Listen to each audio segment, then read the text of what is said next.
Carl Gustav Jung ou La totalité de l'homme futur. Une émission de Bernard Latour. Aujourd'hui, la notion divine.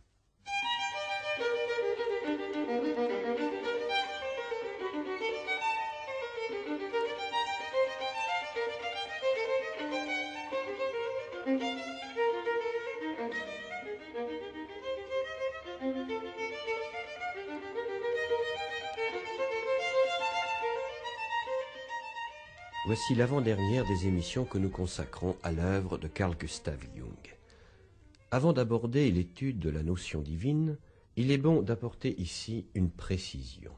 C'est uniquement sous l'angle de la psychologie que nous allons aborder cette étude de la notion divine, même si nous sommes appelés parfois au cours de cette émission à revenir sur cette notion de Dieu dans la philosophie et plus particulièrement dans la métaphysique, même si nous sommes amenés à parler des religions en tant qu'institutions administratives et parfois bureaucratiques chargées d'établir le dogme et de défendre le dogme pour les fidèles. Et je juge indispensable de vous lire ici un extrait de l'ouvrage Psychologie et religion.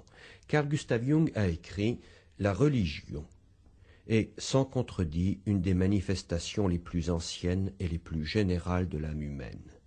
Il est évident par conséquent que toute psychologie, préoccupée de la structure psychologique de la personnalité humaine, se devra à tout le moins de reconnaître que la religion n'est pas uniquement un phénomène social ou historique, mais qu'elle constitue aussi, pour bien des humains, une importante question personnelle. Encore qu'on m'ait souvent traité de philosophe, je suis un empirique, et comme tel, je m'en tiens au point de vue phénoménologique. Dans la mesure où le phénomène dénommé religion recèle un côté psychologique considérable, je traite ce sujet d'un point de vue purement empirique, me bornant à l'observation de phénomènes et m'abstenant de toute considération métaphysique ou philosophique. Non pas que je nie la valeur d'autres façons d'aborder ou de considérer ces problèmes, mais je ne saurais avoir la prétention de les utiliser correctement. Et plus loin, Carl Gustav Jung ajoute, le psychologue, s'il assume une attitude scientifique, ne doit pas prendre en considération la prétention de chacune des croyances à être la seule et éternelle vérité. Il doit porter son attention sur le côté humain du problème religieux, car il s'occupe de l'expérience religieuse primordiale, indépendamment de ce que les confessions en ont fait. Mais il est un autre danger. Lorsque l'on aborde la notion du sacré, du noumineux, selon le terme de Rudolf Otto, un terme que nous étudierons plus en détail tout à l'heure, les hommes qui éprouvent en eux une résonance de cette notion du sacré ont tendance à se réunir, à constituer une église, une nouvelle chapelle, et à partir de cette nouvelle chapelle, à exclure, à excommunier les autres notions du sacré. Comme Carl Gustav Jung a étudié très en détail cette notion divine, il pourrait également y avoir une tendance à créer autour de son nom et autour de son œuvre une nouvelle chapelle sur cette notion du sacré, du noumineux. Carl Gustav Jung nous met en garde dans l'ouvrage « Ma vie ». Voici un extrait que je vous ai déjà lu à plusieurs reprises, mais je juge indispensable de le répéter ici. Je ne me sens aucune vocation, ni pour instaurer une religion, ni pour en professer quelqu'une. Je ne cultive aucune philosophie, mais pense seulement être un bon médecin de l'âme. Toutes ces précautions indispensables ayant été prises, nous allons avoir maintenant un témoignage direct de la façon dont Carl Gustav Jung abordait la notion divine. Marie-Madeleine Davy avait eu avec lui un long entretien sur ce sujet, et elle nous le rapporte ici. Jung m'a parlé de 2 textes de l'Évangile. Voici un de ces textes. « Tout ce que vous faites au plus petit d'entre les miens, c'est à moi que vous le faites. » Il m'a dit « Comment comprenez-vous ce texte ?» Et comme je me taisais, il m'a dit « Voici, le plus petit, ça peut être vous-même, vous-même dans votre détresse, dans votre angoisse, ça peut être vous dans votre errance. Et alors il faut consentir à que ce plus petit soit soi. il y a là une dimension d'humilité. Le plus petit, c'est peut-être Dieu. Et ça, il faut le comprendre. Parce que Dieu n'est rien sans l'homme, et l'homme n'est rien sans Dieu. Et quand l'homme se retire de divin, quand il brise le lien qu'il a au fond de lui-même avec le divin, d'une certaine manière, Dieu s'amenuise. Dieu semble s'enfuir. Et si, au contraire, on se rattache au divin d'une façon juste, c'est-à-dire en faisant de Dieu l'inconnu que l'on recherche, et non l'idole que l'on perçoit, ce Dieu reste quand même le plus petit, parce qu'il est affamé de l'homme. Et là, je vais citer un texte de Simone Veil, disant Dieu est le mendiant. Et l'attente de Dieu, ce n'est pas l'homme qui attend Dieu, c'est Dieu qui attend l'homme. Et Hume m'a dit, vous avez raison. Mais il faut comprendre que l'être ne voit Dieu que suivant sa capacité du divin. Et que cette capacité change tout le temps. Elle se modifie, elle s'élargit, elle se rétrécit. C'est une capacité qui est tout le temps mouvante. Et là encore, il revenait à l'errance. Et un autre texte dont il m'a parlé. Le royaume des cieux est pour les enfants et pour ceux qui leur ressemblent. L'enfant, a-t-il dit, ce n'est pas le petit être né de la dualité de l'homme et de la femme.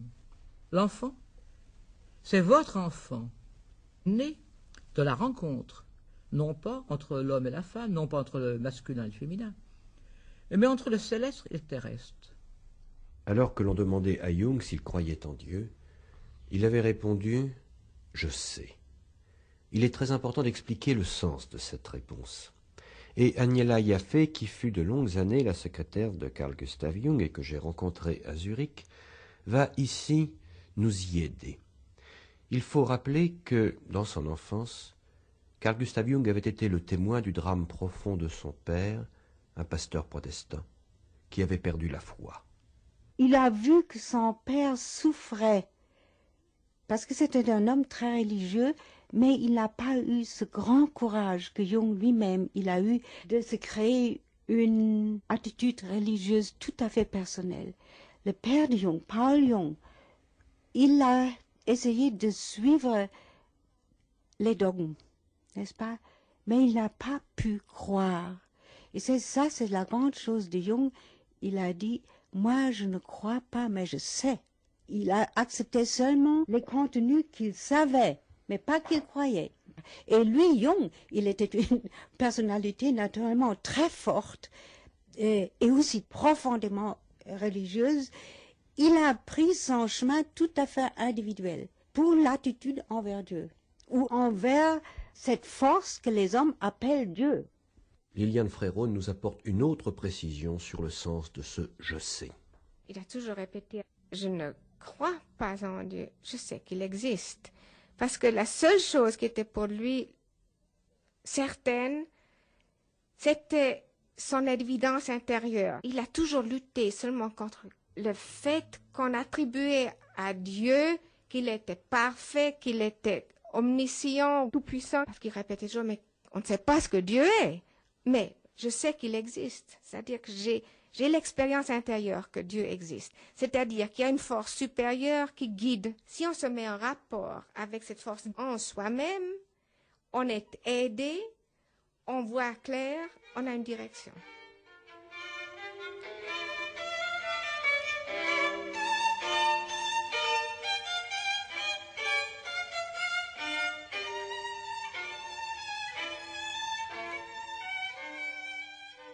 Mais quelle a été l'évolution de la notion divine tout au long de l'histoire de la psyché humaine?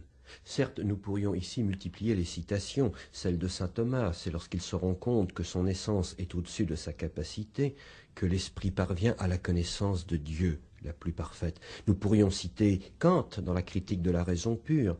Toute notre connaissance commence avec l'expérience, cela est incontestable. Mais si toute notre connaissance commence avec l'expérience, elle ne procède cependant pas tout entière de l'expérience. Nous pourrions revenir aussi à saint Augustin avec le chapitre 10 des Confessions. D'où le connaissent-ils tous pour le désirer à ce point? Où l'ont-ils vu pour l'aimer? Nous pourrions également reprendre une histoire de la notion de Dieu à travers les religions et voir combien le monothéisme actuel est sorti d'un polythéisme qui était le fond de croyance de toutes les peuplades dites primitives. Mais malgré tout, nous devons constater que, toujours, nous voyons une puissance indifférenciée dont tout est issu, un principe fondamental, finir par se dégager dans la croyance. C'est ainsi que si nous prenons le cas des anciens Égyptiens, avec leur polythéisme tellement différencié, eh bien nous finissons par constater que la notion du dieu Amon-Ra finit par se dégager, Amon-Ra qui engendre le monde, qui dispense la vie, dont l'incarnation visible est le soleil.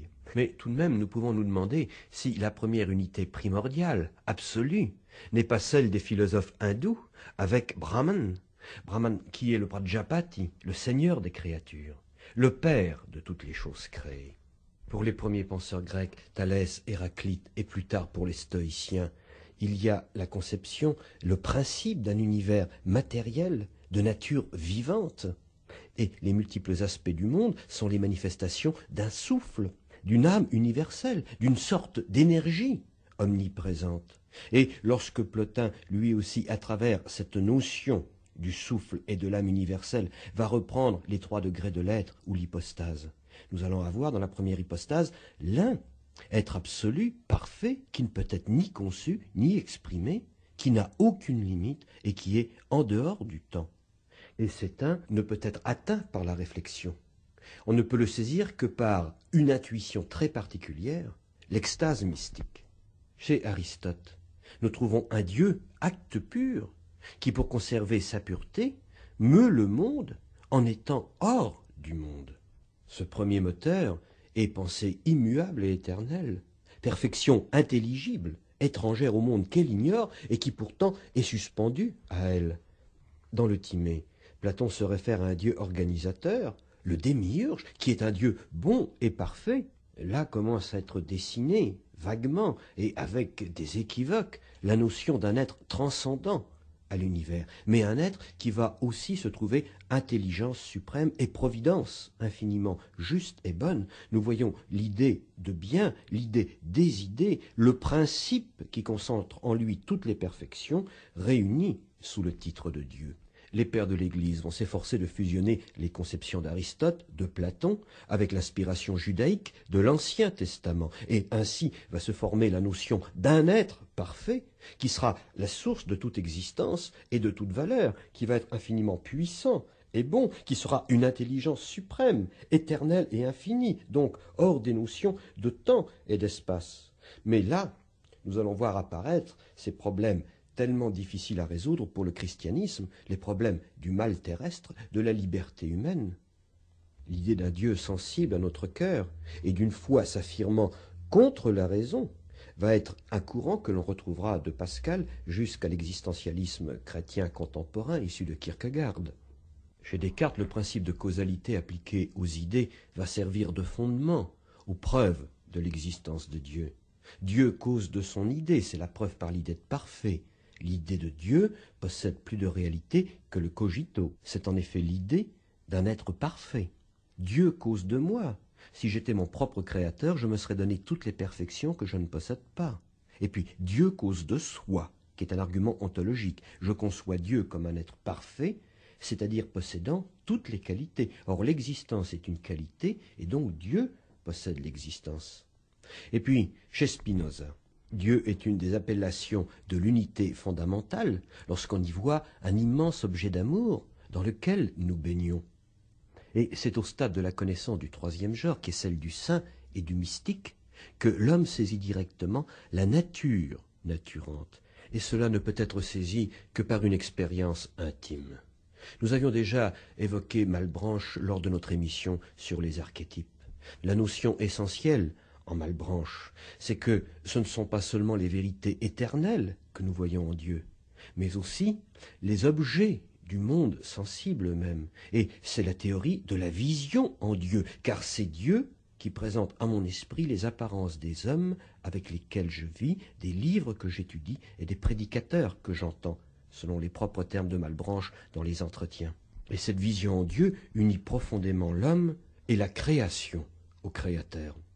Chez Leibniz, le monde étant composé d'une infinité de substances, les monades. Toutes ces substances, toutes ces monades sont finies, sauf une, Dieu. La monade, Dieu. Et la perfection de Dieu lui impose de choisir parmi tous les mondes quand possible le meilleur des possibles. C'est une doctrine vraiment d'optimisme métaphysique. Avec Kant, il existe une réalité absolue, le noumen, ou la chose en soi. Mais ce noumen est en dehors de ma connaissance.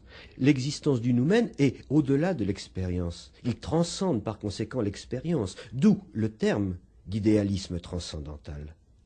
Et dans la critique de la raison pratique, par un renversement du point de vue, Kant transforme les sciences morales. Il ne part plus d'un principe, par exemple celui de Dieu, imposant le devoir. Il part au contraire de l'expérience du devoir pour poser le principe Dieu. Pour Hegel, il y a en Dieu, le Dieu des chrétiens, l'union de l'infini et du fini, du verbe et de la chair, du temps et de l'éternité. Et la contradiction va disparaître dans l'unité de l'esprit, Geist. Hegel emprunte par conséquent à Aristote l'idée d'un Dieu pure pensée qui se pense lui-même en dehors du monde. Chez Bergson, la réalité est une hiérarchie des tensions. Dans le minéral, nous assistons à une détente complète, totale de la durée. Mais par contre, nous assistons à sa concentration dans l'esprit. Et au sommet de tout cet ensemble, la durée pure, totalement concentrée, c'est Dieu. Alors, dans les deux sources de la morale et de la religion, Bergson précise que l'expérience mystique apparaît comme une prise de contact avec l'effort créateur que manifeste la vie. Et cet effort créateur est de Dieu, si ce n'est Dieu lui-même, l'effort créateur. Et pour terminer, quant à la preuve de l'existence de Dieu, est-ce qu'il est pour nous important de considérer les arguments ne reposant pas sur l'existence du monde, arguments a priori, la preuve par l'idée de parfait, Dieu cause de son idée, ou la preuve ontologique, Dieu cause de soi, ou faut-il aborder les arguments fondés sur l'existence du monde a posteriori, preuve cosmologique ou a contingentia mundi, Dieu cause du monde et de moi, ou la preuve téléologique, Dieu cause de l'organisation finaliste du monde, pour nous? Dans cette recherche de la notion divine en psychologie, un seul fait importe, c'est la constatation, à travers le rapide survol historique que nous venons de faire de la conception de la notion divine, c'est cette permanence du pneuma, c'est-à-dire du souffle, de l'esprit divin et de la puissance, de la violence de cet esprit divin qui se manifeste le plus souvent, pour ne pas dire toujours, dans notre inconscient, sans que notre conscient en ait une part quelconque. Et finalement, la meilleure conclusion n'est-elle pas celle de la Kena Upanishad 10 Noha manye suvedahiti nunaveda idivedasha. Je ne veux pas dire je le connais bien, mais je ne veux pas dire davantage je ne le connais pas.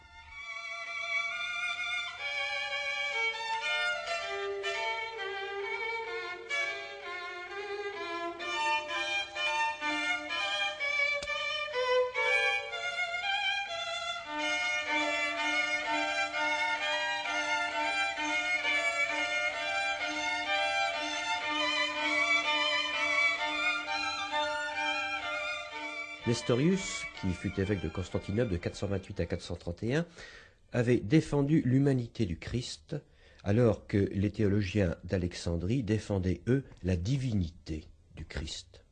Il y eut un concile à Rome en 430, et Nestorius fut condamné. Cette condamnation fut confirmée au concile d'Éphèse en 431.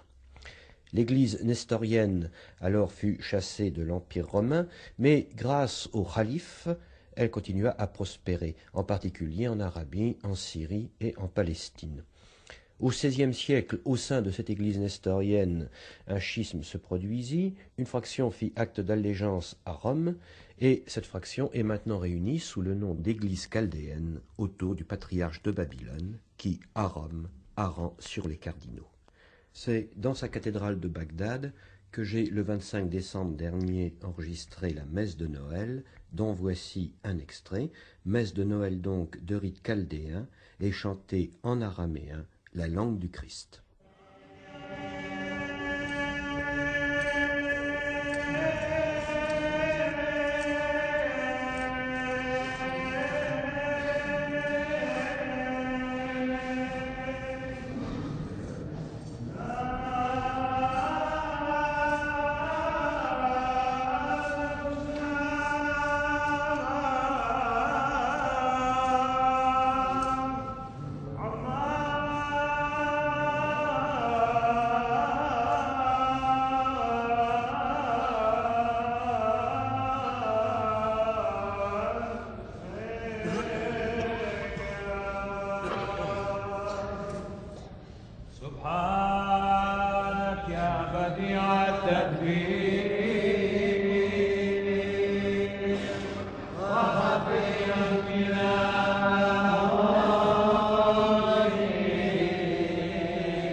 Après avoir évoqué l'évolution de la notion de divinité dans l'histoire de la pensée occidentale, dans l'histoire de la métaphysique, dans l'histoire de la théodicée, et ayant par conséquent resitué le contexte dans lequel se trouve l'homme du XXe siècle, il est bon maintenant d'en venir à cette notion de divinité dans l'œuvre de Carl Gustav Jung. Que contient-elle exactement? C'est une question que j'ai posée à Paris à Élie Imbert. Sur la base, déjà toute, disons, empirique, de la considération du contenu manifeste des rêves, parce que c'est là où l'histoire commence. Sur la base de la considération du contenu manifeste des rêves, donc en acceptant les rêves tels qu'ils se donnent et en essayant d'entrer en rapport avec cette sorte de curieuse vie nocturne qu'on appelle maintenant l'état de sommeil paradoxal. Paradoxal parce que précisément c'est un état de sommeil dans lequel par ailleurs nous sommes comme éveillés ou comme vigiles. Dans la considération du contenu manifeste de cette sorte de vie nocturne, Jung a trouvé une corrélation avec ce qui se passe dans notre vie diurne. Et dès 1916, il a appelé l'expérience vécue de cette corrélation fonction transcendantale. Non pas dans un sens métaphysique du terme transcendantal, mais dans un sens qui serait à peu près celui de Husserl, c'est-à-dire une fonction qui dépasse le conscient et qui est un principe d'autorégulation à l'intérieur même du psychisme humain, du psychisme individuel, puisque c'est là où il a commencé à l'observer. C'est à partir de cette expérience-là, déjà décrite par lui en 1916, que l'on peut poser pour Jung le problème de Dieu. C'est-à-dire que l'être humain découvre en lui-même une autorégulation qu'il va vivre d'abord dans une mise en rapport de ces deux pôles de son existence, diurne et onirique, et qui progressivement, par le développement même, par le déconditionnement de son psychisme, va être vécu par lui de plus en plus comme une sorte d'inspiration intérieure. Autrement dit, ce qu'il a appelé là fonction transcendantale ou principe d'autorégulation n'est plus seulement appréhendé à travers la mise en rapport du diurne et de l'onirique, mais est appréhendé dans la vie diurne sous la forme d'une certaine inspiration intérieure. Inspiration qui se donne à moi comme venant d'au-delà de moi-même sans que je puisse le moins du monde savoir à quoi correspond cet au-delà de moi-même. Dans l'énergétique psychique, Carl Gustav Jung écrit « Aujourd'hui encore, nous pouvons toujours observer chez des individus isolés l'apparition spontanée de véritables et authentiques symboles religieux, surgissant de l'inconscient comme des fleurs d'une espèce étrangère. La conscience en est embarrassée et ne sait que faire de ces produits. On peut, sans trop de difficulté, constater que ces symboles individuels quant à leur contenu et leur forme proviennent du même esprit inconscient, ou de quoi que ce soit, que les grandes religions humaines. En tout cas, l'expérience prouve que les religions ne proviennent nullement de subtilités conscientes, mais de la vie naturelle de l'âme inconsciente, dont elles sont en quelque sorte une expression adéquate. Ainsi s'explique qu'elles soient universellement répandues et aient exercé au cours de l'histoire leur immense influence sur l'humanité. Cela ne se comprendrait pas si les symboles religieux n'étaient au moins des vérités psychologiques naturelles. Parmi ces véritables et authentiques symboles religieux dont nous parle ici Carl Gustav Jung, il y a le pneuma, c'est-à-dire le souffle qui descend du ciel sur le patient qui a un tel rêve, le rêve du pneuma descendant sur lui. Et voici ce que Carl Gustav Jung précise dans la dialectique du moi et de l'inconscient. La formule « Dieu est esprit », Évangile selon saint Jean 4,24, se trouvait retranscrite dans sa forme grecque originelle, où l'esprit est exprimé par le mot pneuma, qui signifie le vent, ce qui nous amène à l'image suivante, Dieu est le vent, un souffle invisible, plus puissant et plus fort que l'homme. De même qu'en hébreu, le mot arabe re signifie respiration et esprit. Ainsi, Les rêves, par-delà une forme personnelle, insistent sur une image archaïque de Dieu, qui est aux antipodes de la notion conceptuelle et consciente. Mais lors de mon séjour à Totmos-Ruite auprès du professeur von Durkheim, en Allemagne, en Forêt-Noire, je lui ai demandé comment il situait l'œuvre de Carl Gustav Jung autour de la notion religieuse. Et voici ce qu'il m'a répondu. Un des concepts les plus importants dans la psychologie de Jung, c'est le numineux, la qualité à travers laquelle l'homme ressent la réalité transcendante.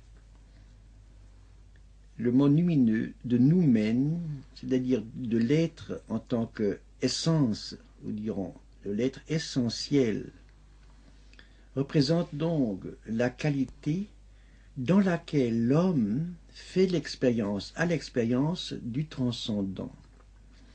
Et c'est justement pour moi un des résultats, ou disons un des trouvailles de Jung, de prendre au sérieux cette qualité qui dépasse certainement le plan scientifique.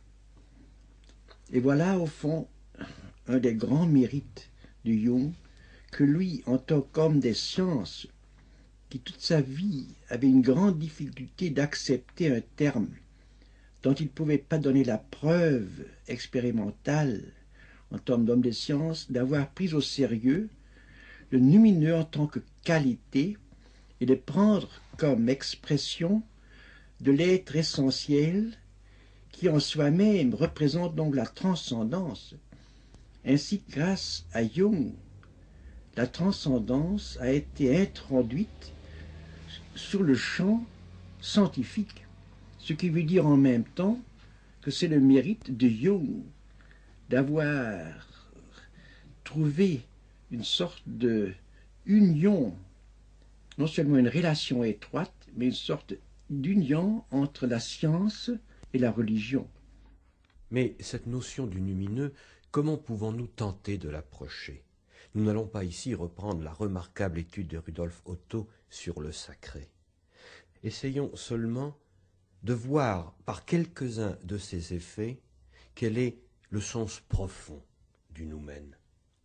Le sacré, nous dit Rudolf Otto, comprend un élément d'une qualité absolument spéciale, qui se soustrait au rationnel, est complètement inaccessible à la compréhension conceptuelle et, en tant que tel, constitue un arreton, quelque chose d'ineffable. Je parle d'une catégorie lumineuse, comme d'une catégorie spéciale d'interprétation et d'évaluation. Cette catégorie est absolument sui generis.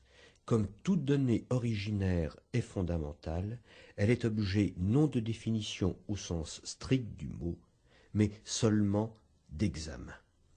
Une des conséquences du noumen, c'est le sentiment de l'état de créature qu'éprouve l'homme face à son Dieu. C'est le cas d'Abraham dans la Genèse 18-27. « J'ai eu la hardiesse de m'entretenir avec toi, moi qui ne suis que poudre et que cendre. » Un autre effet également du noumen, c'est le sentiment du mysterium tremendum, du mystère qui fait frissonner, du frisson divin qu'ont éprouvé quelques grands mystiques face précisément à la notion divine et à la terreur qu'elle impose. On trouve un témoignage de ce mysterium tremendum dans la Genèse 28-16. Jacob se réveilla de son sommeil et dit « En vérité, Yahvé est en ce lieu et je ne le savais pas. » Il eut peur et dit « Que ce lieu est terrible. Il n'est autre que la maison d'Élohim et la porte des cieux. » Ce mysterium tremendum, on le retrouve dans l'expression Emat Yahvé, la frayeur de Dieu, que Yahvé peut répandre et même envoyer, comme il fait d'un démon. C'est une frayeur qui pénètre les membres de l'homme et les paralyse. C'est une frayeur que les Grecs connaissaient déjà. C'est le deima panikon, la frayeur panique. Un autre aspect du noumen, c'est l'orgéthéou, la colère de Yahvé. Et ici, je vais citer directement le texte de Rudolf Otto. L'orgeteu présente un caractère étrange qui a toujours frappé. Tout d'abord, il ressort clairement de plusieurs passages de l'Ancien Testament que cette colère n'a originairement aucun rapport avec les attributs moraux. Elle est incalculable et arbitraire. Celui qui ne conçoit d'habitude la divinité que sous la forme de ses prédicats rationnels verra dans la colère un caprice et une passion. Mais les hommes pieux de l'ancienne alliance auraient assurément repoussé avec énergie cette façon de la considérer. Pour eux, elle apparaît non comme une diminution, mais comme une expression naturelle et un élément de la sainteté elle-même, élément que l'on ne saurait supprimer, et ce point de vue est parfaitement juste. Cette ira n'est autre chose, en effet, que le tréma d'homme lui-même, qui n'étant en aucune façon rationnel, se fait saisir, et s'exprime ici naïvement, par analogie avec un terme emprunté au domaine naturel, à la vie spirituelle de l'homme. Et citons une manifestation du noumen pour terminer. Le nihil de nos mystiques, ou le sunyam, le sunyata des bouddhistes. Le vide, la vacuité. Et voici ce que Rudolf Otto dans le Sacré dit.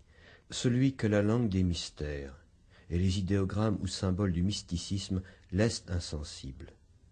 Celui qui ne possède pas en lui-même le principe générateur, qui leur donne nécessairement naissance, considérera comme une sorte de démence les aspirations religieuses des bouddhistes vers le vide et leurs efforts pour faire le vide en eux-mêmes, au même titre que les aspirations de nos mystiques vers le néant et l'anéantissement. Le bouddhisme lui-même lui fera l'effet d'un nihilisme morbide, mais le vide, comme le néant, est en réalité un idéogramme lumineux du tout autre.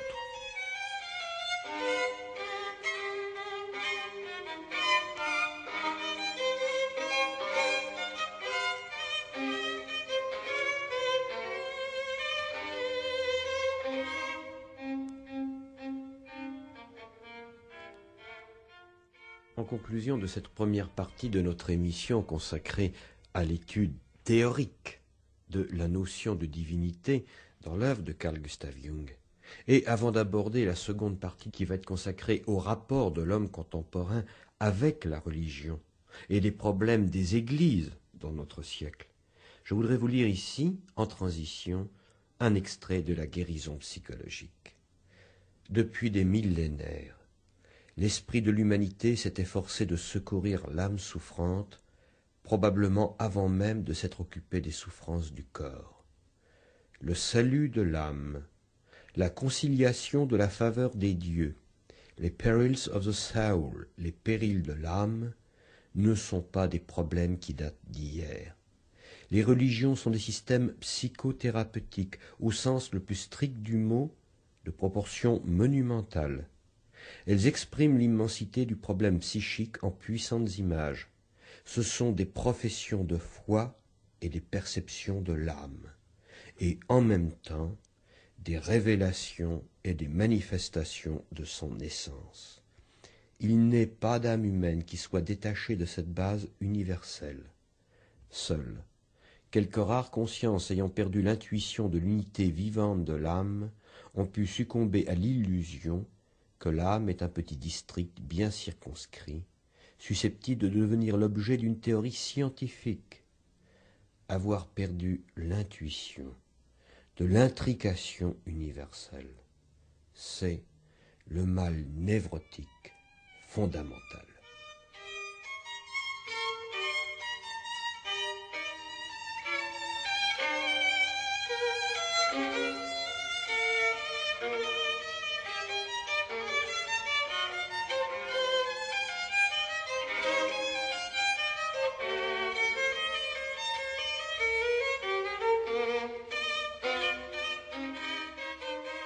Les chiites sont une minorité dans le monde musulman, environ 10%. Ce sont les partisans d'Ali, le beau-fils de Mahomet. Ils affirment que c'est lui qui aurait dû être élu khalife comme successeur du prophète. En réalité, il y eut 3 khalifes, Abu Bakr, Omar et Othman, qui succédèrent à Mahomet jusqu'à une élection d'Ali qui finit par intervenir en 655. Mais Ali fut assassiné en 661, il fut remplacé par son fils Hassan, qui abdiqua en faveur de Moawiya, mais à la mort de Moawiya, ce n'est pas à Hassan que revint le califat, mais au fils de Moawiya. La scission dans l'islam entre chiites et sunnites remonte à cette date. Les chiites croient qu'Ali vient immédiatement après Mahomet dans la série des prophètes et que ses descendants, jusqu'à Mohammed al-Muntazar, surnommé al-Mahdi, 12 en tout, furent ses successeurs légitimes en tant que calife dans l'imama. Cet été, j'ai pu assister de façon tout à fait exceptionnelle à la prière dans une mosquée chiite de Lahore, la capitale du Pendjab.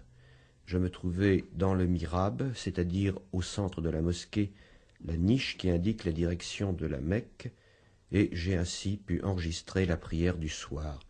C'est un document assez exceptionnel, car il est, je crois, extrêmement rare qu'un roumi, un infidèle, soit autorisé à se tenir près du mihrab, au centre de la mosquée, face à la Mecque, à l'heure de la prière.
الحمد لله رب العالمين الرحمن الرحيم مالك يوم الدين إياك نعبد وإياك نستعين اهدنا الصراط المستقيم صراط الذين أنعمت عليهم غير المغضوب عليهم ولا الضالين سبح اسم ربك الأعلى الذي خلق فسوى والذي قدر فهدى والذي أخرج المرعى فجعله غثاء نحوا سنقرئك فلا تنسى إلا ما شاء الله إنه يعلم الجهر وما يخفى ونيسرك لليسرى فذكر إن نفعت الذكرى سيذكر من يخشى ويتجنبها الأشقى الذي يصلى النار الكبرى ثم لا يموت فيها ولا يحيا قد أفلح من تزكى وذكر اسم ربه فصلى. On sait que la psychologie de Carl Gustav Jung, en la schématisant à l'extrême, envisage deux périodes dans la vie d'un homme. Tout d'abord, une première période lors de laquelle les fonctions biologiques de la continuation de la race, de l'espèce humaine, sont les plus importantes dans l'individu et entraînent son comportement psychologique, psychique, puis une seconde moitié de la vie où ces fonctions biologiques étant remplies et l'homme avançant peu à peu vers la mort, il commence à se poser des problèmes, il commence à avoir tout un ensemble de réflexions sur l'au-delà, sur la mort précisément et sur la condition humaine. On a dit aussi que la psychologie de Carl Gustav Jung était une psychologie de la seconde moitié de la vie. Déjà lors d'une émission précédente, le docteur René Malamud, que j'avais rencontré à Zurich, s'était inscrit en faux contre cette dernière affirmation. Il nous avait précisé, au contraire, combien ces patients étaient des patients jeunes, ayant des problèmes psychologiques propres à l'adolescence, propres au début de la vie, et combien la psychologie de Carl Gustav Jung permettait d'y faire face. J'ai demandé, lors de cet entretien, au docteur René Malamud, si le problème religieux se posait déjà chez nombre de jeunes, et voici ce qu'il m'a répondu. chez des jeunes gens. Ça apparaît sous une forme plutôt, à première vue, plutôt banale, n'est-ce pas, sur un problème quelconque, journalier, banal, il peut y avoir, au fond, un problème religieux. Évidemment, les jeunes gens, en premier lieu, ne remarquent pas ça. Ils ont, disons, des problèmes actuels qu'ils veulent surmonter et ils en restent là. Seulement, du point de vue de l'analyste, on voit ce qu'il y a, ce qu'il peut y avoir derrière, n'est-ce pas? Et derrière, très souvent, il y a le rapport avec le côté divin, qui, dans beaucoup de cas, n'est plus compris ou assez exprimé par les institutions traditionnelles. D'autre part, il y a des gens qui viennent en analyse, qui ont perdu leur contact, par exemple, qui ne pratiquent plus leur religion et qui, à travers l'analyse, reviennent à une de ces dominations, soit catholiques, soit protestantes, traditionnelles, et y retrouvent un sens. Il est un point essentiel dans la psychologie de Carl Gustav Jung, c'est qu'il ne faut en aucun cas détacher l'homme de ce que les anglo-saxons appellent son background, c'est-à-dire tout cet ensemble culturel, tout cet ensemble de civilisations sur lesquelles, à travers lesquelles il vit et qui ont entièrement conditionné sa formation psychique et son éducation.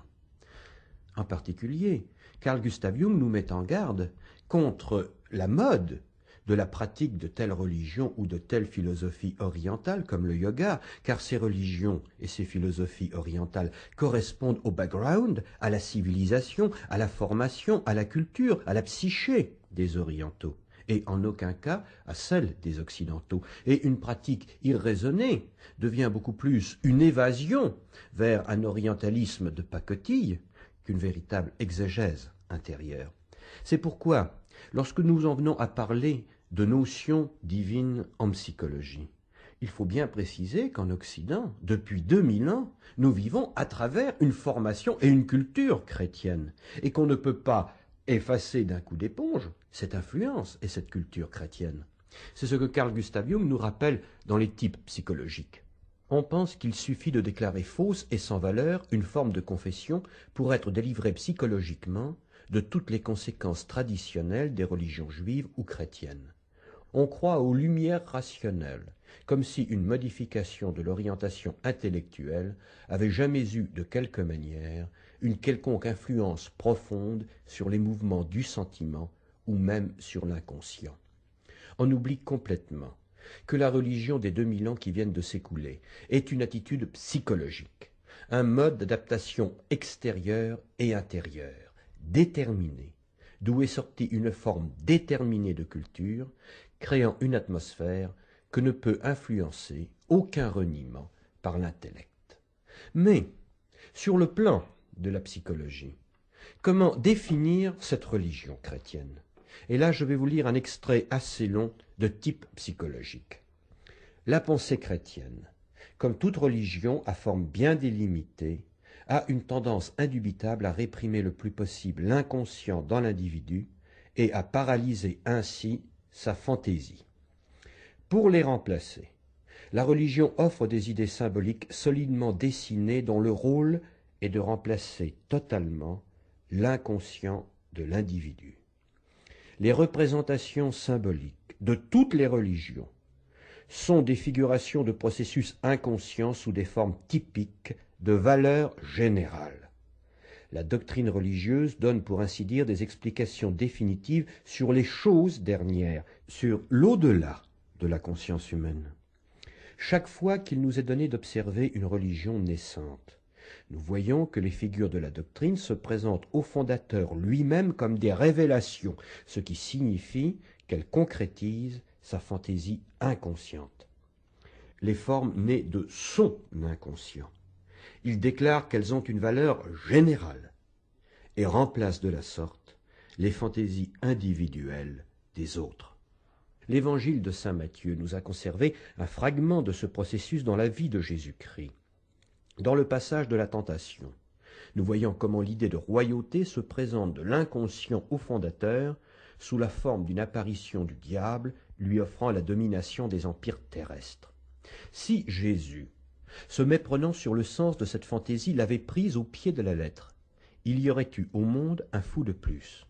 Mais il repoussa le concrétisme de sa fantaisie et entra dans le monde comme un roi à qui sont soumis les empires du ciel.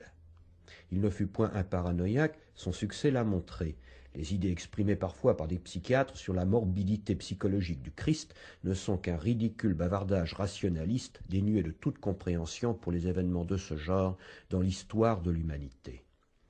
La forme sous laquelle Jésus présenta au monde le contenu de son inconscient fut acceptée et déclarée obligatoire pour tous. Les fantaisies individuelles perdirent ainsi toute validité et toute valeur, et furent livrées à la persécution. Ce fut la destinée du mouvement gnostique et de toutes les hérésies ultérieures. Déjà, le prophète Jérémie s'exprimait ainsi, 23:16, « Ainsi parle Jéhovah des armées. N'écoutez pas les paroles des prophètes qui vous prophétisent, qui vous dupent. Ils disent les visions de leur propre cœur et non ce qui sort de la bouche de Jéhovah. » Nous voyons de même dans le christianisme primitif que les évêques s'efforçaient par exemple d'extirper chez les moines les effets de l'inconscient individuel. L'archevêque Athanase d'Alexandrie nous donne à ce sujet des renseignements particulièrement précieux dans sa biographie de saint Antoine. Il y décrit, pour enseigner ses moines, les apparitions et les visions, les dangers spirituels qui assaillent celui qui prie et jeûne dans la solitude. Il leur enseigne avec quelle habileté le diable se déguise pour faire choir les saints. Le diable, c'est naturellement la voix du propre inconscient de l'anachorète qui se dresse contre la répression violente de la nature individuelle.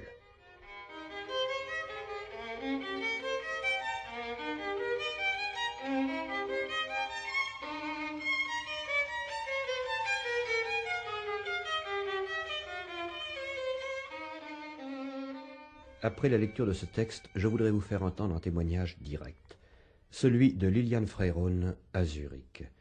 Elle nous expose ici la position de Carl Gustav Jung vis-à-vis des institutions. Il respectait peu l'Église. Pour lui, l'Église était toujours quelque chose où on perdait l'âme. Ce n'était pas pour lui vivant. Il avait même une grande difficulté, par exemple aussi, de fonder notre institut C.G. Jung, parce qu'il craignait que ça deviendrait stérile, que ce serait une institution avec des règles, où on ne considérerait plus assez l'individu, sa vitalité, sa personnalité, son âme. Et c'est la même chose qu'il trouvait spécialement vis-à-vis de l'Église catholique, que c'est une grande organisation de pouvoir, mais que la vie en sortait, n'est-ce pas? Avant de poursuivre notre enquête sur la vie des églises en tant qu'institution, vue sous l'angle de la psychologie jungienne, nous pouvons nous poser la question, mais comment les diverses communautés religieuses ont-elles accueilli cette nouvelle psychologie, cette psychologie d'un fils de pasteur protestant? C'est une question que j'ai posée à Zurich au professeur Mayer. Je dois dire que c'était les catholiques qui s'intéressaient les premiers, et pas les protestants. C'est très drôle. Et jusqu'au présent, c'est eux qui ont fait tant d'efforts à comprendre ce dont parlait Jung, parce que, évidemment, les catholiques ont une, comment dirais-je, en anglais on dirait un background, qui est beaucoup plus facile à mobiliser pour comprendre surtout l'inconscient et les symboles qui en surgissent. Pensez-vous qu'en Suisse, il y a des religieux qui utilisent les méthodes de Jung? Il y en a certainement, mais je ne connais qu'un seul qui a été vraiment formé par l'Église. Il a fait ses études pour être un père confesseur avec cette formation analytique de Jung. Et chez les protestants? Chez les protestants, on trouve un certain intérêt, mais aussi de l'hostilité. et presque surtout de l'hostilité, je dirais. Ils n'ont pas bien compris l'importance de ces découvertes de Jung pour la cure de l'âme. Et le milieu juif? Eh bien, il y a toujours eu un assez grand pourcentage d'élèves de Jung juifs. Les difficultés actuelles de l'Église catholique. Difficultés que nous ne pouvons ignorer, parce que, comme nous l'avons vu, que nous le voulions ou non, nous vivons dans un monde qui, depuis 20 siècles, est influencé par le christianisme et par Rome. Donc, ces difficultés des églises vont bien au-delà de questions comme le célibat ou le mariage des prêtres. C'est directement la vie même du dogme, la vie même du symbole religieux, la vie même de la notion divine dans l'homme qui est en cause. Et c'est ce que nous rappelle par exemple Carl Gustav Jung dans Psychologie et religion. Le développement de la psychologie moderne conduit à une compréhension bien meilleure des composantes réelles de l'homme, auréolé d'une puissance et d'une beauté surhumaines. Les dieux ont tout d'abord vécu sur les cimes de montagnes couvertes de neige, ou dans les ténèbres de grottes, de forêts, ou dans les profondeurs des mers. Plus tard, ils se sont fondus en un dieu, et ensuite ce dieu devint homme. Mais de nos jours, l'homme-dieu lui-même paraît descendre de son trône et se dissoudre dans l'homme quotidien. Et dans Métamorphose de l'âme et ses symboles, il précise « La figure religieuse apparaît surtout comme un facteur psychique que seule la théorie peut distinguer de la psyché individuelle. Plus on la sépare par abstraction de celle-ci, plus elle perd de sa plasticité et de son évidence, puisque c'est précisément à son union intime avec la psyché individuelle qu'elle doit la forme marquée qu'elle prend, ainsi que sa vie. Je demandais à Marie-Madeleine Davy, qui est maître de recherche au CNRS, de nous préciser ce qu'est la notion divine à l'échelon de l'homme en tant qu'individu. L'homme a sa propre capacité. Dans la mesure où l'homme devient libre, où l'homme devient soucieux de sa sagesse, où l'homme accepte de ne pas emboîter le pas d'un autre, de ne pas demander conseil. On pourrait dire, mais là, il y a l'orgueil, vouloir faire son chemin soi-même, ne pas se référer à autrui, ne pas demander aux philosophes ou aux théologiens un enseignement à l'égard de Dieu. C'est une fausse route. Je dirais non. Il me semble que c'est l'humilité de l'humilité. Et là, je prendrai une autorité qui me semble indiscutable, c'est Maître Eckhart. Maître Eckhart dira toujours qu'il faut purifier sa notion de Dieu, qu'il faut même, d'une certaine manière, abandonner Dieu. Et que veut dire abandonner Dieu? Cela signifie abandonner l'idée que j'en éprouve, l'idée que j'en ai, pour arriver à quelque chose de moins impur. Mais tant que je prends les conceptions d'autrui, eh bien, je ne peux pas arriver à trouver ce Dieu qui est le Dieu d'autrui, mais qui n'est peut-être pas le mien. Que la vérité soit une, que le Dieu soit un, je n'en doute pas. Mais en me découvrant moi-même, je découvre un des aspects de Dieu, celui qui me convient, l'attribut en quelque sorte que je peux non pas penser, mais avec qui je peux avoir des relations justes, des relations exactes. L'important de la dimension mystique, c'est qu'il s'agit de relations personnelles, de relations directes avec le divin, sans s'embarrasser de ce que l'on pense. La grandeur de notre époque, c'est de voir l'homme assumer son destin, l'homme prendre sa responsabilité, refuser aussi bien le Dieu d'Abraham que le Dieu des philosophes, mais accepter le Dieu qu'il découvre dans sa dimension intérieure. Dieu est-il mort, comme l'a dit Nietzsche? Non. Dieu n'est pas mort. Dieu ne peut pas mourir. Ce qui est mort, et fort heureusement, c'est le Dieu inféodé à une société, à une civilisation. Ce Dieu-là est mort. Et l'homme doit s'en réjouir. Car le Dieu intérieur, il ne peut pas mourir. Le Dieu intérieur, à toutes les époques, dans tous les pays, dans toutes les civilisations, ce Dieu-là a été rencontré.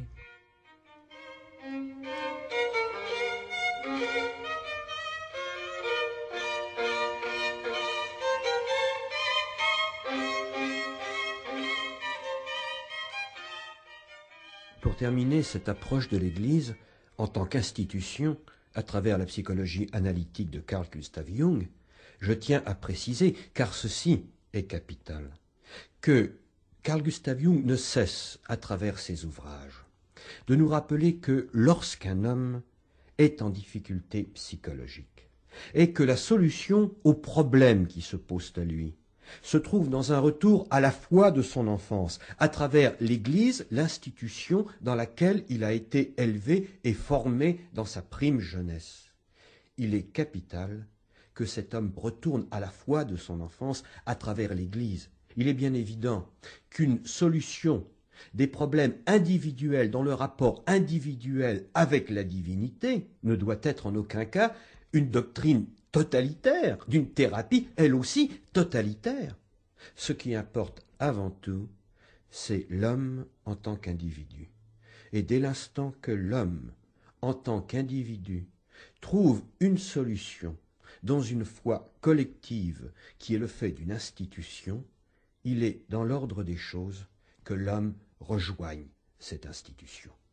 Mais c'est un fait empirique que de constater à travers l'évolution de la psyché de l'homme contemporain qu'aucune institution administrative, au nom d'un dogme figé, ne peut plus, par un acte d'autorité, résoudre tous les problèmes psychiques qui se présentent à l'homme de maintenant, dès l'instant que la notion divine s'impose en lui, à travers des mythes et des symboles qui ont pu être refoulés, refusés, pendant 20 siècles d'une organisation de l'inconscient, mais qui maintenant demandent à vivre et apparaissent non seulement dans les rêves, mais dans de nombreuses manifestations de la création contemporaine, tant il est vrai qu'un mythe, d'abord, veut vivre. Carl Gustav Jung, d'ailleurs, nous dit dans Psychologie et religion, un dogme est toujours le produit et le fruit de nombreux esprits et de nombreux siècles, purifiés de toutes les bizarreries, les insuffisances et les perturbations de l'expérience individuelle. Malgré tout cela, l'expérience individuelle, précisément dans sa pauvreté même, est la vie immédiate. Elle est le sang rouge et chaud qui bat aujourd'hui dans nos veines. Pour un chercheur de vérité, elle est plus convaincante que la meilleure des traditions.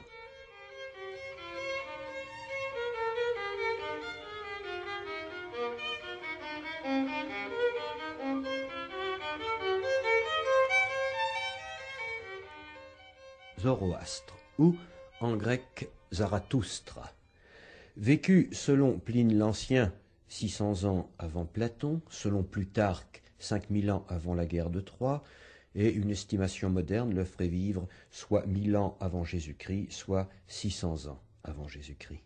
Toujours est-il que Zoroastre fonda une religion qui porte son nom, le zoroastrisme, et que cette théologie est dualiste. On a vu dans notre dernière émission l'importance de la notion des opposés en psychologie jungienne. Donc, théologie dualiste. Le dieu bon, Ahura Mazda, ou Hormuzd, s'oppose à un dieu mauvais, Angra Mainyu ou Ahriman.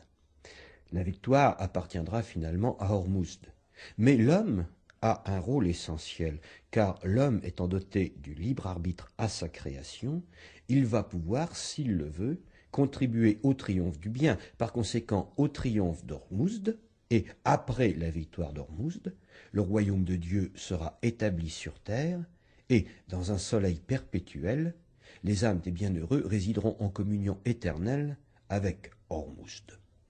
À la mort du prophète, au-delà de ce dualisme, la religion fut modifiée, quelque peu corrompue même, et en particulier on vit apparaître Mitra, dieu du soleil invincible. Le zoroastrisme était une religion officielle dans l'État perse. Cyrus, Darius Ier, était sans doute zoroastrien, mais après l'invasion d'Alexandre le Grand, le zoroastrisme perdit de sa suprématie. Avec la dynastie des Sassanides, en 226 après Jésus-Christ, le zoroastrisme fut restauré comme religion nationale de la Perse. Lutte sanglante au moment du christianisme, mais ce sont surtout les Arabes musulmans qui envahissent la Perse en 639 et qui, après avoir été tolérants deviennent fanatiques avec Al-Multawakil au IXe siècle, qui vont persécuter tous ceux qui n'adoptent pas leur religion, et certains zoroastriens vont préférer l'exil et partir pour l'Inde, pour Bombay. Aux Indes, ces zoroastriens vont prendre le nom de Parsis, leur nom venant de l'ancienne province de Parsa, ou Perse proprement dite. Les réfugiés apportèrent avec eux le feu sacré, et dans les temples du feu, qu'une flamme brûle, entretenue sans cesse, et représentant le symbole de la lumière divine brûlant dans l'âme de l'homme. Les Parsis sont également connus pour leur tour du silence, où ils exposent les cadavres de leurs morts à la brûlure du soleil. Comme je vous le disais, les Parsis sont principalement installés à Bombay, mais il y a également un certain nombre de Parsis à Karachi, par conséquent au Pakistan depuis la partition de l'Inde en 1947. Et c'est au temple zoroastrien de Karachi, à l'heure où le soleil se levait, que j'ai enregistré la prière suivante à Zarathustra. O Zarathustra, tu paurusaspana garma, devona tarikati dur rehnar. અને ઔરમઝદના તરીકા પ્રમાણે ચાલનાર ઈરાન દેશમાં વખણાયેલો છે.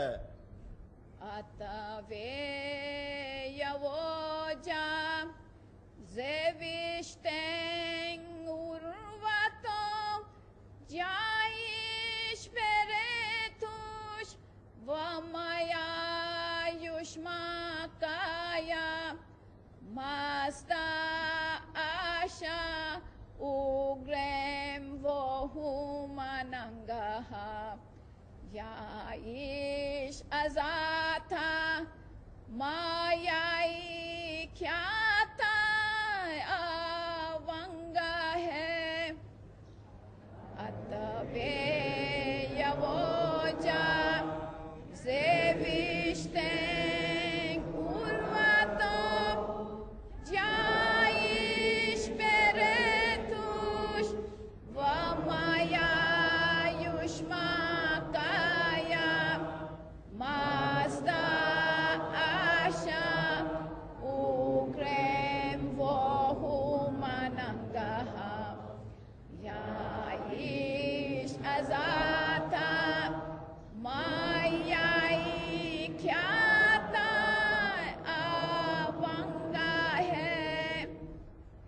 Lors de notre précédente émission consacrée à l'alchimie, nous avions vu cette notion capitale dans la pensée jungienne de la dualité des contraires, puis de la complémentarité des contraires et de leur union grâce à un symbole dit unificateur.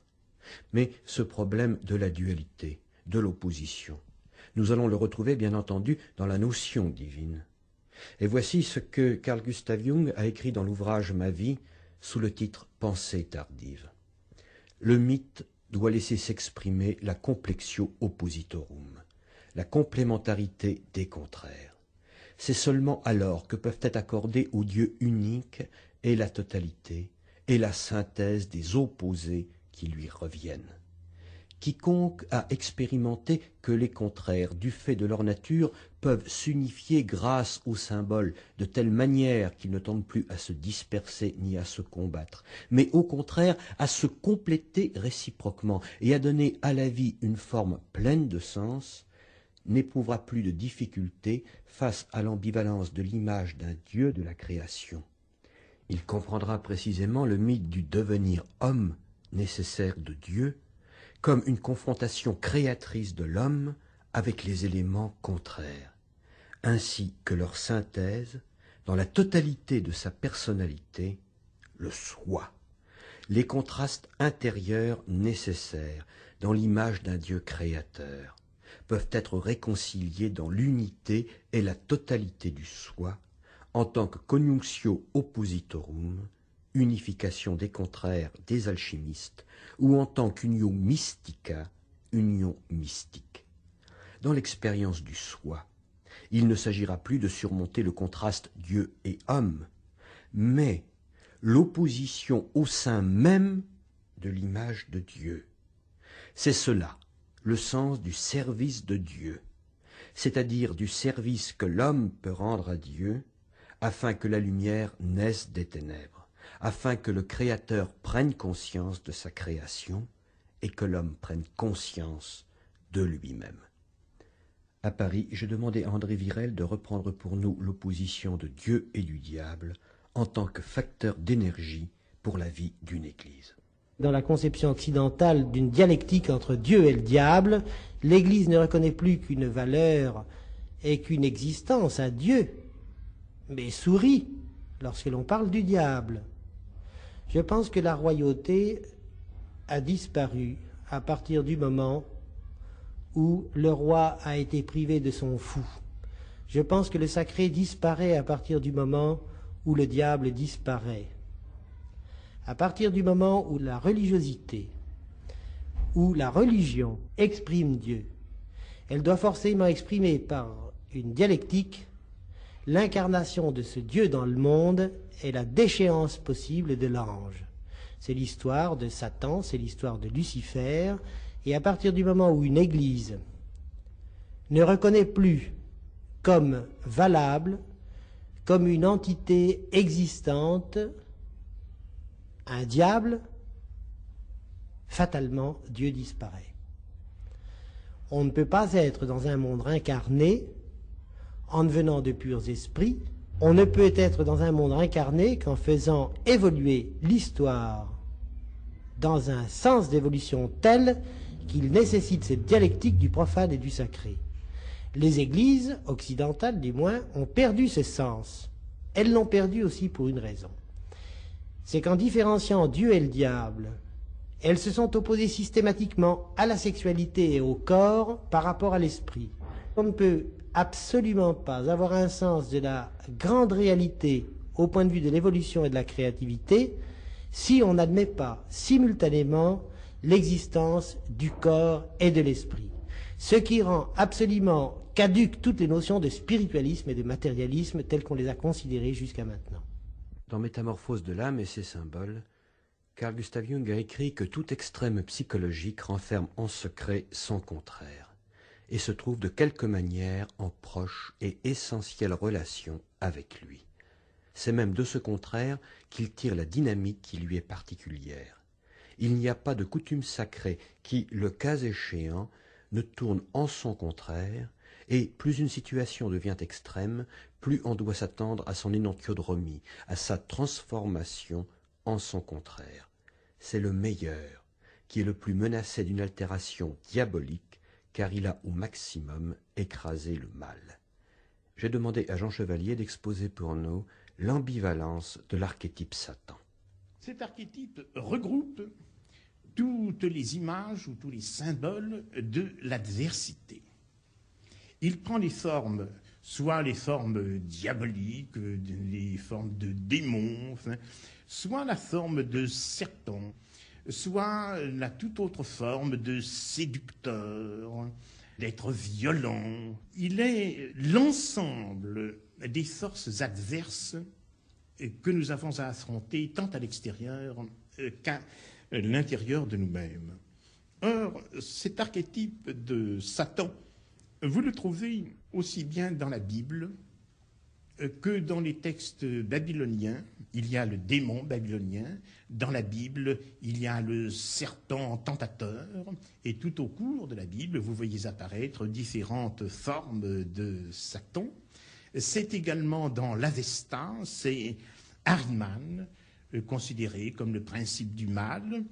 Chez les Égyptiens, c'est le dieu Seth. Il y a des traditions amérindiennes qui mettent en relief également ce principe du mal. C'est le Shiva destructeur des traditions hindoues. Il est l'antitype de Dieu. Autrement dit, il faut concevoir Satan en fonction de Dieu, dans une sorte de relation dialectique, comme on le fait d'ailleurs toujours à l'intérieur des archétypes. Donc, où est le centre de l'opposition? Eh bien, on peut dire que Satan, c'est Dieu en creux. Il représente la fonction de l'absence de Dieu. Et l'on trouve dans cette notion le vieil héritage de l'opposition du bien et du mal. C'est la face obscure de l'Éternel. Peu à peu, Satan s'intériorise et il en vient à symboliser le châtiment, la culpabilité. Satan, c'est alors le substitut de la faute, c'est l'ange déchu, mais c'est nous-mêmes, l'ange déchu, c'est nous-mêmes qui sommes les coupables. Et Satan, alors, c'est la face obscure du moi. Mais il a aussi, comme tous les symboles et comme tous les archétypes, un double aspect, l'aspect positif et l'aspect négatif. J'ai surtout montré ce qu'il y avait de négatif, mais voyons dans cette négativité même quelque chose de positif. C'est-à-dire, Satan, c'est un principe de révolte. C'est l'indice d'une volonté autonome de résister à des tabous sociaux, de résister à des lois sociales. C'est une volonté de s'affirmer contre Dieu. C'est, en somme, dans la voie de l'individuation, une phase qu'il est presque indispensable de traverser pour s'affirmer soi-même. Donc, en tant que révolte et résistance du désir contre la répression ou la domination d'un surmoi, il est l'affirmation d'un moi qui est appelé à faire une synthèse, qui est appelé à conquérir son autonomie sans rien renier de soi-même.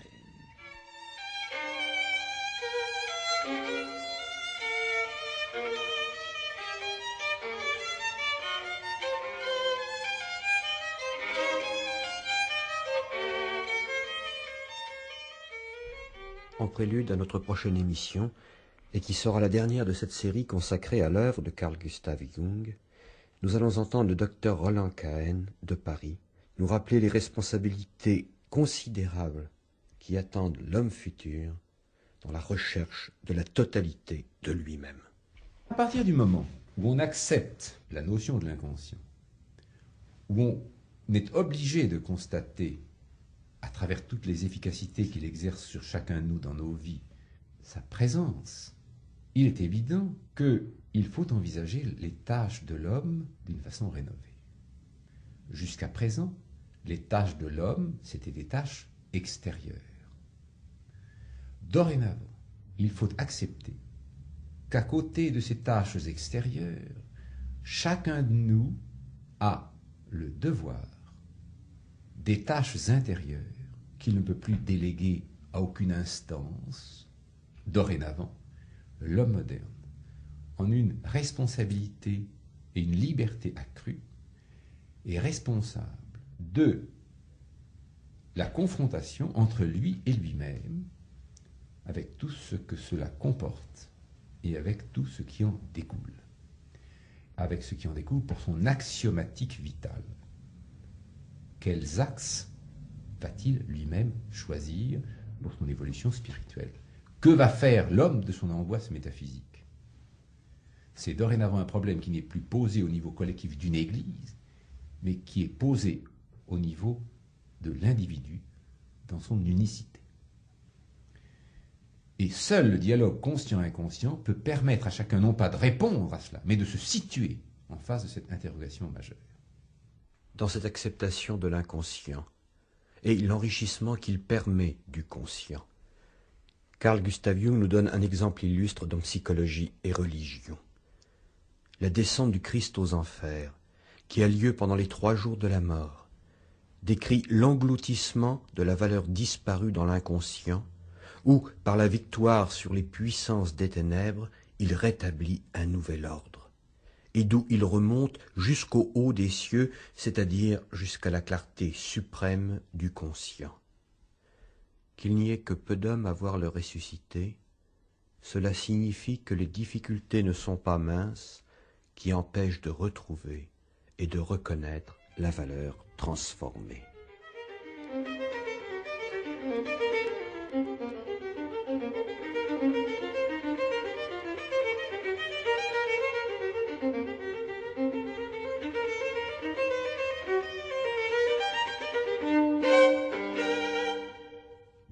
Vous avez entendu Carl Gustav Jung ou La totalité de l'homme futur, une émission de Bernard Latour.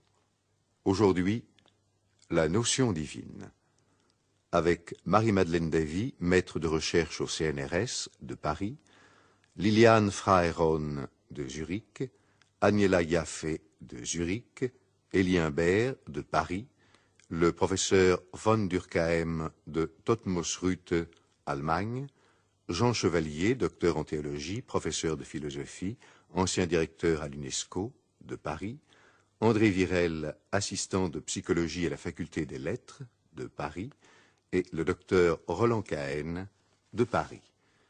Cette émission réalisée avec le concours de Radio Zurich et de la Südwestfunk. Assistante Marie-Laure Borg.